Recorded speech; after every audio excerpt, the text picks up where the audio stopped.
Good evening. Myself Prasiddhi from class 9. Today I am going to say some words on child labor. Child labor has been the most important concern in the world because it affects the children both mentally and physically. It also destroys the future of the children. The Child Labor Act 1986 defines a child as a person who has not completed the age of 14 years.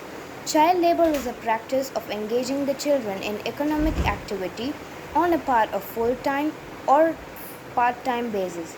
Every child is considered as a gift of God. It must be nurtured with care and affection with the family and society, but due to social economical problems, children are forced to work in industries, leather factories, self-service restaurants and hotels.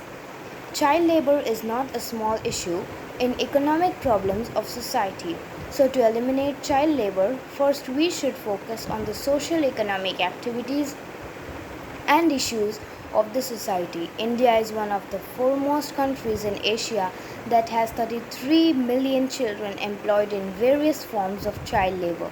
The Constitution of India too provides certain rights to children and prohibits child labor like no child below the age of 14 years shall be employed in any factory or hazardous work. Children are given opportunities and services to grow healthily. They will provide free and compulsory education to all the children between the age of 6 to 14 years.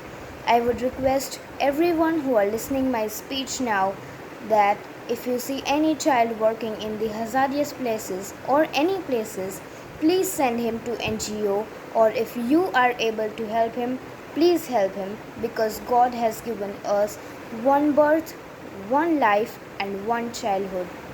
So say no to child labor. Thank you.